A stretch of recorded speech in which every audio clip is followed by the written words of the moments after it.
integrator amplifier, integrator circuit using op-amp. The circuit appears on your screen. This is integrator amplifier. Integrator operational amplifier produces an output voltage that is both proportional to the amplitude and duration of the input signal. Means इस circuit का output proportional होगा input signal के amplitude के और input signal के duration के. देखिए कैसे काम करता है. Now operational amplifiers can be used as a part of positive or negative feedback amplifier or as an adder or subtractor circuit using just pure resistances in both the input and the feedback loop. Inverting amplifier हम लोग पढ़ चुके हैं, non inverting amplifier पढ़ चुके हैं, adder पढ़ चुके हैं और सब्सट्रैक्टर पढ़ चुके हैं. अब इन्वर्टिंग एम्पलीफायर का सर्किट याद करिए. इन्वर्टिंग एम्पलीफायर में इन्वर्टिंग इनपुट पर एक फीडबैक पाथ होता है जिसमें रजिस्टर लगा था. उस रजिस्टर को हमने यहाँ पर रिप्लेस कर दिया है कैपेसिटर से, और इनपुट पर जो आर इन रजिस्टेंस था वो लगा हुआ है. इनपुट सिग्नल हम इन्वर्टिंग टर्मिनल पर अप्लाई करते हैं. इन्वर्टिंग टर्मिनल पर जो रजिस्टर लगा हुआ है उस पर हम इनपुट अप्लाई करते हैं. अब देखिए, अब हम देखते हैं कि क्या होता है कि ये रजिस्टर जो फीडबैक रजिस्टर है आरएफ, उसको हम रिप्लेस कर देते हैं कैपेसिटर से, तो क्या होता है. पहले हम इसका फेनोमेना समझेंगे और उसके बाद हम इंटीग्रेटर सर्किट का जो मैथमेटिकल एनालिसिस है उसको हम देखेंगे. By replacing this feedback resistance with a capacitor, we now have an RC network, series RC network, that is connected across the operational amplifier feedback path, producing another type of operational amplifier circuit, which is commonly known as operational amplifier integrator circuit. Now this is the circuit. The op-amp integrator is an operational amplifier circuit that performs the mathematical operation of integration, and अब इसको पढ़िए. That is we can cause the output to respond to changes in the input voltage over time as the op-amp integrator produces an output voltage which is proportional to the integral of the input voltage. ठीक. अब देखिए, ध्यान से देखिए. When a step voltage V in is firstly applied. Step voltage का मतलब ये होता है कि किसी पर्टिकुलर इंस्टेंट पर वोल्टेज राइज करता है और फिर किसी ड्यूरेशन तक उस कांस्टेंट लेवल पे मेंटेन रहता है, और after that duration voltage zero होता है. यानी एक स्टेप के लिए वोल्टेज वैल्यूज हमें मिलती हैं. This is called step voltage. When step voltage V in is firstly applied to the input of an integrating amplifier, होता क्या है, the uncharged capacitor has very little resistance. At t is equal to 0, step voltage goes from 0 to high value, a particular value, suppose this is V, suppose this is 5 volt. At t is equal to 0, voltage value goes from 0 to 5 volt, suppose. When this voltage is applied at this particular instant, the capacitor faces extreme change, abrupt change across its terminals. Means initially it has very low resistance path. Initially the uncharged capacitor has very little resistance and acts a bit like short circuit, which allows maximum current to flow via the input resistor. When capacitor behaves like short circuit, output terminal is at zero potential, input is step, Rin, capacitor behaves like short circuit, means maximum current flows through the resistor Rin towards Vout. Now Rin as then the current flows through the input resistor Rin as the potential difference exists between two plates. No current flows into the amplifier. In operational amplifier there is no input current towards the input terminals, and point X and the point X is here, and the point X is as virtual ground, virtual earth, resulting in the zero output. As the impedance of the capacitance at this point is very low, impedance of this capacitor at this initial instant, this is very low. Impedance means capacitive reactance is very low. Then the gain, inverting amplifier का gain क्या होता है, minus register of feedback path divided by register of input path. Then the gain ratio, feedback register means capacitive reactance is very low at this particular instant, then Xc becomes very low. Then the gain ratio Xc by Rn is very small, giving an overall voltage gain of less than 1. Xc is very small and Rn has some particular kilo ohm values. Then Xc is very small, the overall voltage gain is less than 1, approximately 0 divided by Rn. As the capacitor C begins to charge up due to the influence of the input voltage. Now, as the time passes, the capacitor C begins to charge up due to the influence of input voltage. Means current is constantly flowing through the resistor, through this resistor and capacitor. Then capacitor builds up charge across it. Its impedance Xc slowly increases in proportional to its rate of charge. The capacitor charges up at a rate determined by the RC time constant, which you have studied in the network analysis of the series RC network. Then the Xc, value of Xc increases with the passage of time. Now negative feedback exists. Initially Xc has very little value or zero value, there is no negative feedback, and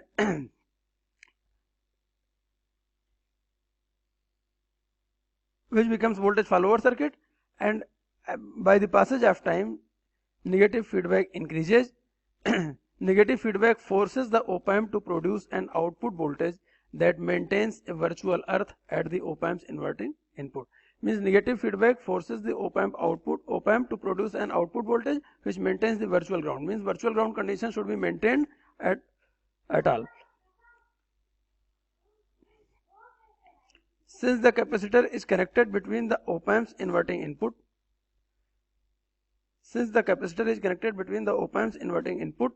and the op-amp's output, the potential voltage Vc, voltage across capacitor, increases slowly, which causes the charging current to decrease. When voltage across the capacitor increases by the passage of time, charging current decreases. Means capacitor के across जब capacitor में कोई charge नहीं है, capacitor charge नहीं है, तो उससे चार्जिंग करंट फ्लो होगी. जब कैपेसिटर के अक्रॉस वोल्टेज डेवलप हो जाएगा चार्जिंग करंट फ्लो होने के कारण, तब धीरे धीरे चार्जिंग करंट की वैल्यू कम हो जाएगी. दिस रिजल्ट्स इन द, जब कैपेसिटर चार्ज हो गया तो चार्जिंग करंट की वैल्यू कम हो जाएगी. This results in the ratio of Xc by Rn increasing and produces a linearly increasing ramp output voltage that continues to increase until the capacitor is fully charged. At this point, the capacitor acts as an open circuit. Initially, when capacitor is charged, then the capacitor behaves like open circuit, blocking any more flow of DC current. When capacitor is fully charged, voltage is developed across the capacitor, charging current decreases. When capacitor is fully charged, there is no more DC current through the capacitor. Then the ratio of feedback capacitor to input resistor, now Xc increases. Then Xc divided by Rn is now infinite, resulting in infinite gain. The result of this high gain, अब इस circuit का gain जब capacitor fully charge हो गया तो Xc की value approximately infinite हो गई. Then Xc by Rn becomes infinite, means very high value of gain. The result of this high gain is that the output of the amplifier goes into saturation. अब पूरी circuit का output saturate कर जाएगा क्योंकि Xc by Rn की value बहुत ज्यादा हो जाएगी जब कैपेसिटर फुल्ली चार्ज हो जाएगा. उस कंडीशन में यहां पर देखिए ये फिगर बना हुआ है. Step voltage is applied -1 to 0 volt. Now at this particular point the voltage terminates to 0 volt. अब कैपेसिटर, अब आउटपुट वोल्टेज क्या होगा, आउटपुट इनिशियली 0 पर होगा और इस ड्यूरेशन में कैपेसिटर चार्ज होगा. इसके बाद कैपेसिटर के अक्रॉस जो आउटपुट मिलेगा, कैपेसिटर का एक टर्मिनल वर्चुअल ग्राउंड पे है और दूसरा टर्मिनल आउटपुट पर है, यानी कैपेसिटर के अक्रॉस जो वोल्टेज मिलेगा वही आउटपुट वोल्टेज होगा और कैपेसिटर के अक्रॉस ये रैंप वोल्टेज मिलेगा, कैपेसिटर के अक्रॉस ये रैंप वोल्टेज मिलेगा। ठीक, the rate at which the output voltage increases is determined by the value of register and capacitor which is RC time constant which you have studied in your previous network classes. Now, the slope of this ramp can be increased or decreased by the values of C or the value of R. Means the time which takes the output voltage to reach saturation can also be changed by changing C and R. If we apply constant changing input signal such as square wave to the input of the integrator, then the capacitor will charge and discharge. Square wave means एक ही cycle में एक बार maximum और एक बार minimum. तो जब input voltage maximum cycle के लिए होगा तो उस समय कैपेसिटर चार्ज होगा, और जिस समय इनपुट वोल्टेज मिनिमम साइकिल के लिए होगा उस समय कैपेसिटर डिस्चार्ज होगा। Then the capacitor will charge and discharge in response to changes in the input signal. This results in the output signal being that sawtooth waveform whose output is affected by the RC time constant. The next diagram, this is when square wave is applied. When square wave is applied, then for this charging the capacitor goes negative ramp. When this discharging time the capacitor goes positive ramp. Means if you apply the square wave you get triangular wave form.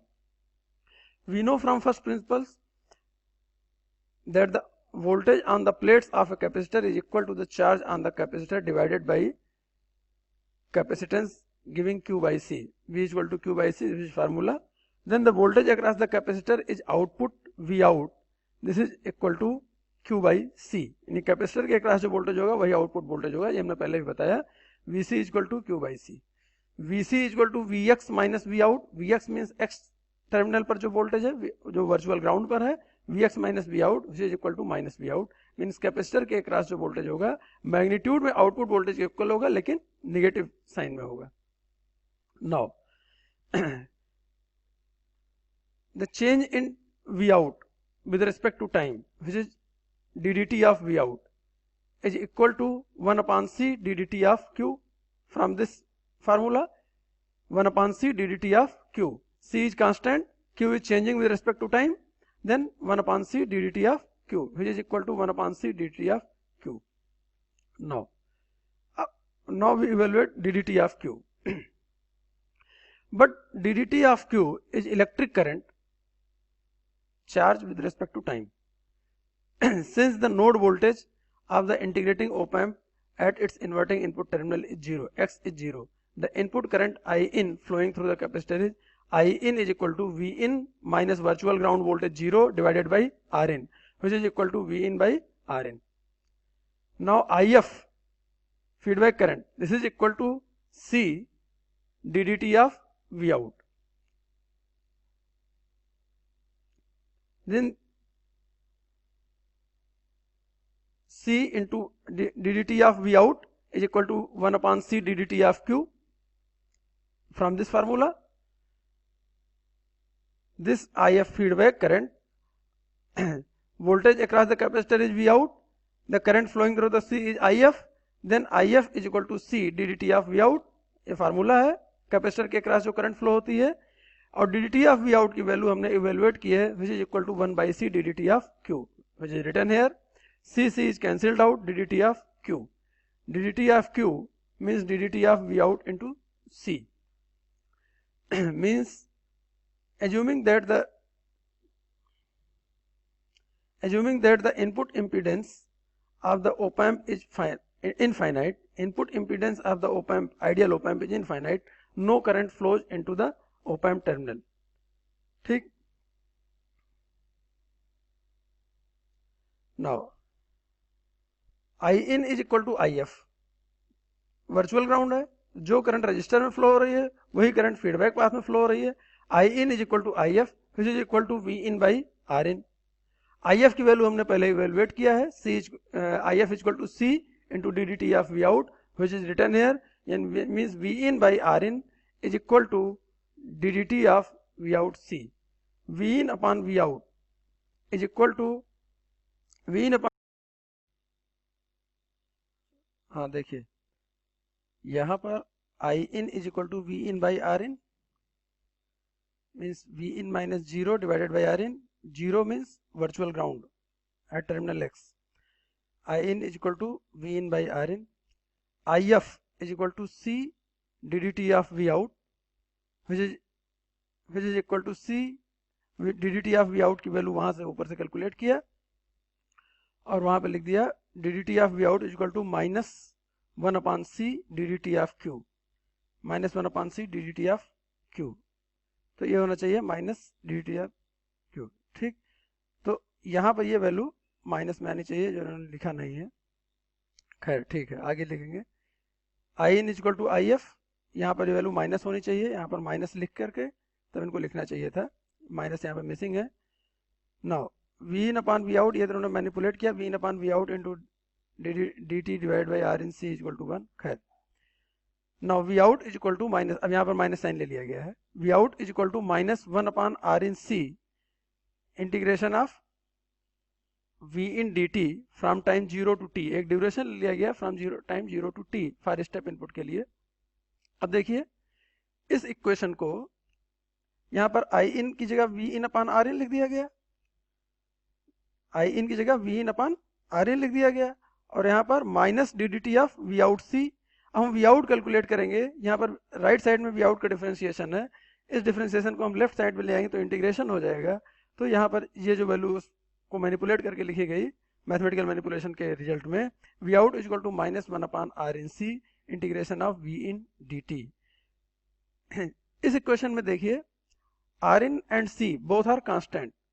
Are in and C both are constant and we integrate the values of input voltages V in and we have given a duration from time 0 to t. To simplify the maths a little, this can also be rewritten as V out is equal to minus 1/j omega RC V in. अब देखिए इसको यहाँ पर simplify करने की जो बात है वो हम सीधे सीधे देखते हैं.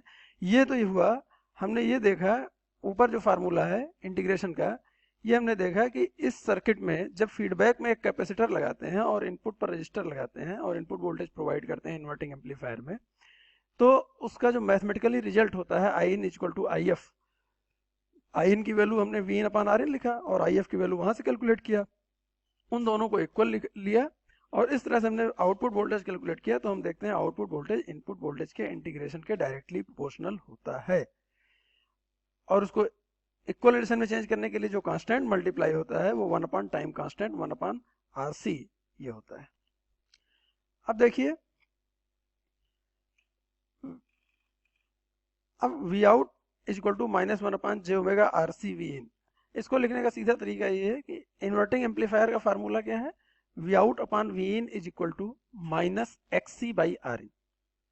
XC की value 1/j omega C, V out upon V in is equal to minus XC by R in, या V out is equal to minus XC by R in multiplied by V in. XC की value 1/j omega C minus, तो 1/j omega C लिख दिया. V out is equal to minus 1/j omega RC V in, where omega is equal to 2 pi f and the output voltage V out is a constant 1/RC times the integral of the input voltage V in with respect to time. Thus, the circuit has a transfer function of an inverting integrator with a gain constant of minus 1/RC. Minus 1/RC, this is the gain constant, and output is directly proportional to the integration of the input. अब आगे देखते हैं the AC or continuous op-amp integrator. If we change the square wave input signal to that of a sine wave of varying frequency, the op-amp integrator performs less like an integrator and begins to behave more like an active low-pass filter, passing low frequency signals which at inverting the high frequencies. At zero frequency or DC, the capacitor acts like an open circuit due to its reactance, thus blocking any output voltage feedback. ये अभी पहले discuss कर चुके हैं. As a result, very little negative feedback is provided from the output back to the input of the amplifier. अब इस बात को इतना कॉन्सेप्ट में समझने से अच्छा है कि यही मैथमेटिकली समझा जाए. दिया है V out is equal to -1/j omega R C V in, j 1/j omega R C multiplied by V in. R is constant when capacitor when circuit is designed, R is constant, C is constant, V in voltage ACR continuous op amp integrator में मान लीजिए एक sine wave apply कर दिया, V in जिसका amplitude constant है, V in constant है. Very क्या कर रहे हैं, अब हम फ्रीक्वेंसी वेरी कर रहे हैं. ध्यान दीजिएगा, V in को हमने कांस्टेंट कर दिया, circuit is designed, R is constant, C is constant, omega is equal to 2 pi f which is frequency. Now we vary the frequency. When we vary the frequency, when frequency increases, V out decreases. When frequency decreases, V out increases. इसका मतलब क्या हुआ, जैसे जैसे frequency increase करते जाएंगे output voltage की value कम होती जाएगी. फ्रीक्वेंसी की वैल्यू जब मिनिमम होगी, मान लीजिए 1 हर्ट्ज है, omega is equal to 2 pi F की वैल्यू जब मिनिमम है तो आउटपुट की वैल्यू मैक्सिमम है. When omega is equal to 0, then output infinite. Infinite means saturated. Saturated means plus 15 or minus 15 volt. When omega has some constant value, some finite value and very low value. Suppose omega is equal to 1, omega is equal to 2, omega is equal to 3, omega is equal to 10, very low values of omega. Then output will be, there will be more output. When omega increases and goes to kilohertz, megahertz, 10 to power 3, 10 to power 5, 10 to power 6, 10 to power 8, then V out decreases to very low value. इसका मतलब क्या हुआ, low frequency पर, zero frequency पर saturated maximum output, maximum voltage output पे मिलेगा, लेकिन वो सैचुरेटेड होगा, वो किसी काम का नहीं होगा, क्योंकि V in ये एक साइन वेव है, इसकी कुछ पर्टिकुलर फ्रीक्वेंसी है. जब हम इसकी फ्रीक्वेंसी को बहुत कम रखते हैं, तो जितना वोल्टेज हम इनपुट पर देते हैं अप्रॉक्सीमेटली वोल्टेज पर उतना आपको मिलता है, मतलब आरसी की वैल्यू के अप्रॉक्सीमेटली मिलता है. आर की वैल्यू मान लीजिए किलो में, सी की वैल्यू मान लीजिए माइक्रोफैरड में है, तो ये वैल्यू क्या है, 10 टू पावर -3 हो गई. 10 टू पावर -3 डिनोमिनेटर में है, न्यूमरेटर में जाकर के 10 to power 3 divided by omega. अगर ये ओमेगा की वैल्यू 10 टू पावर 3 है, नीचे 10 टू पावर 3 है, ओमेगा की वैल्यू अगर 10 टू पावर 3 है और आरसी की वैल्यू 10 टू पावर -3 है, तो ये वैल्यू क्या हो जाएगी, अप्रॉक्सीमेटली 1 हो जाएगी. V out equal to V in. इसका मतलब क्या हुआ, किलो हर्ट्ज रेंज तक आउटपुट वोल्टेज इनपुट वोल्टेज के इक्वल होगा. जैसे ही ओमेगा की वैल्यू आप मेगा हर्ट्ज कर दीजिए, वी इन भी वही वैल्यू है, वी इन की वही वैल्यू वी इन रहने दीजिए, आरसी की वैल्यू वही रहने दीजिए, मान लीजिए 10 टू पावर -3 है, और इसको आपने मेगा हर्ट्ज कर दिया, तो क्या हुआ, न्यूमरेटर में 10 टू पावर 3, आरसी के कारण आरसी 10 टू पावर -3 है, तो न्यूमरेटर में जाकर 10 टू पावर 3 हो जाएगा. 10 to power 3 divided by 10 to power 6, यानी 1/1000 यानी वी इन बाई 1000. जैसे ही आपकी फ्रीक्वेंसी मेगा हर्ट्ज हुई, आउटपुट वोल्टेज 1000 टाइम्स रिड्यूस हो गया. इसका मतलब क्या हुआ, जैसे जैसे आप फ्रीक्वेंसी इंक्रीज करेंगे आउटपुट डिक्रीज करता जाएगा, लो फ्रीक्वेंसीज पर आउटपुट आपको मैक्सिमम मिलेगा. इसलिए यहाँ पर यह कहा गया the ACR continuous this circuit, हाँ, low pass filter, here is written to behave more like an active low pass filter, passing low frequency signals while attenuating the high frequencies. At zero frequency or DC, the capacitor acts like an open circuit due to its reactance, thus blocking any input voltage, any output voltage feedback. ये हम पहले discuss कर चुके हैं. As a result, very little negative feedback is provided from the output back to the input of the amplifier. Therefore, with just a single capacitor C in the feedback path at zero frequency, the op-amp is effectively connected as a normal open loop amplifier with high open loop gain. This results in an op-amp becoming unstable, causing undesirable output voltage conditions में saturate हो जाएगा and possible output and possible voltage rail saturation. ठीक. This circuit connects a high value resistance in parallel with a now a modified circuit is connected. In this circuit, a resistor is connected in parallel to the feedback capacitor. When DC is applied, means frequency is very low, the capacitor behaves like open circuit.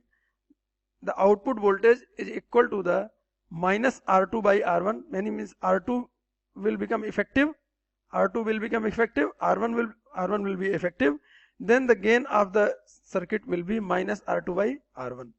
Yani at DC, this capacitor behaves like open circuit, the gain will be determined by minus R2 by R1.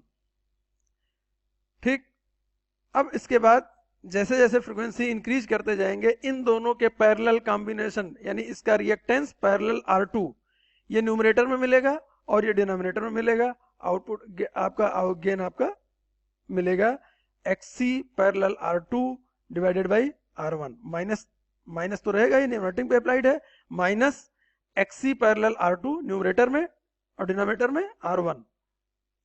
जब frequency की value बहुत high होगी, जब capacitor short circuit की तरह behave करने लगेगा या कैपेसिटर शॉर्ट की तरह बिहेव करने लगेगा, उस समय गेन फॉल हो जाएगा, यानी तब R2 इफेक्टिव नहीं होगा, XC शॉर्ट सर्किट की तरह बिहेव करेगा, यानी यह XC की वैल्यू बहुत कम हो जाएगी, और XC की वैल्यू बहुत कम होने से मान लीजिए XC 0 हो जाए तो 0 पैरेलल R2 0।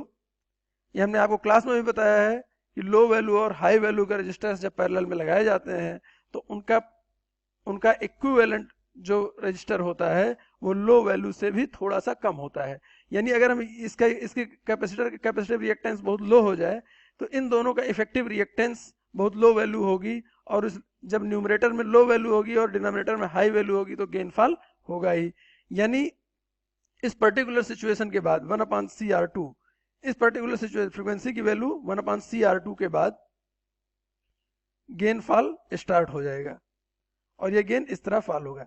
और जब तक फ्रीक्वेंसी की वैल्यू इतनी हो कि ये कैपेसिटर इफेक्टिव ना हो, यानी फ्रीक्वेंसी की बहुत लो वैल्यूज के लिए ये कैपेसिटर इनइफेक्टिव रहेगा, उस समय जो गेन मिलेगा माइनस R2 बाई R1 मिलेगा। तो ये एक सर्किट बनाया गया AC op-amp integrator with DC gain control, यानी गेन कंट्रोल करने के लिए ये इंटीग्रेटर सर्किट बनाया गया। ठीक, unlike the DC integrated amplifier above whose output voltage at any instant will be the integral of the waveform,